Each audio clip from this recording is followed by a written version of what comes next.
प्रदेश विधानसभा चुनाव के छठे चरण के लिए 3 मार्च को मतदान होगा।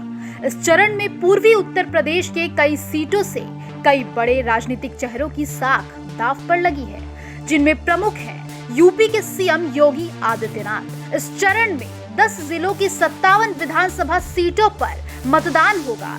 छठे चरण में प्रदेश के सीएम योगी आदित्यनाथ से लेकर नेता विरोधी दल राम गोविंद चौधरी और कई कैबिनेट मंत्रियों की प्रतिष्ठा भी दांव पर लगी है।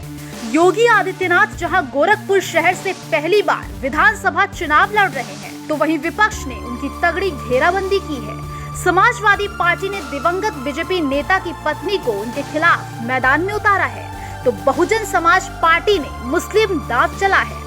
कांग्रेस ने चेतना पांडे को मैदान में उतार दिया है। आजाद समाज पार्टी के प्रमुख चंद्रशेखर आजाद भी दलित वोटरों के सहारे योगी को घेरने में उनके गढ़ में लगे हुए हैं। चलिए आपको बताते हैं कि गोरखपुर शहर विधानसभा सीट का क्या है समीकरण। गोरखपुर जहां योगी की कर्मभूमि है, यहां से वो लगातार 5 बार सांसद चुने जा चुके हैं, तो वहीं उनके सामने सुभावती शुक्ला, चेतना पांडे, ख्वाजा शमसुद्दीन पहली बार चुनावी मैदान में अपनी किस्मत आजमाने जा रहे हैं। गोरखपुर की लड़ाई दिलचस्प है, क्योंकि इस सीट पर मुख्यमंत्री और गोरक्ष पीठ के पीठाधीश्वर चुनाव लड़ रहे हैं। पुराने चुनावी आंकड़ों पर नजर डालें तो ये साफ हो जाता है कि गोरखपुर शहर भारतीय जनता पार्टी का गढ़ रहा है। यहाँ से लगातार बीजेपी के विधायक और सांसद चुनकर विधानसभा और लोकसभा में जाते रहे हैं। पिछले 33 सालों से गोरखपुर शहर सीट बीजेपी के खाते में रही है।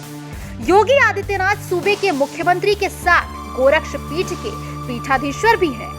इस वजह से उनका गोरखपुर शहर की सीट पर काफी दबदबा माना जाता है। योगी आदित्यनाथ और उनके पीठ का इस सीट पर गहरा प्रभाव है। इसका एक उदाहरण साल 2002 में दिखाई दिया था, जब बीजेपी प्रत्याशी को यहां करारी शिकस्त का सामना करना पड़ा था। दरअसल तत्कालीन सांसद योगी आदित्यनाथ और बीजेपी के बीच उस वक्त मनमुटाव के बाद उन्होंने हिंदू महासभा से मौजूदा विधायक डॉक्टर राधा मोहन दास अग्रवाल को अपने प्रत्याशी के रूप में यहां से मैदान में उतारा था और उन्होंने बीजेपी के दिग्गज नेता शिव प्रताप शुक्ला को चुनाव हरा दिया था। उसके बाद राधा मोहन अग्रवाल बीजेपी में शामिल हो गए। तब से लगातार वो यहाँ से विधायक चुने जाते रहे हैं। योगी के चुनाव लड़ने से राधा मोहन दास अग्रवाल का इस बार टिकट कट गया है। समाजवादी पार्टी के मुखिया अखिलेश यादव ने उन पर तमाम डोरे डाले, लेकिन उन्होंने बीजेपी से अपना नाता नहीं तोड़ा। इस बार राधा मोहन योगी आदित्यनाथ के लिए प्रचार कर रहे हैं। राधा मोहन अग्रवाल ही योगी के चुनाव प्रचार की पूरी कमान संभाल रखे हैं।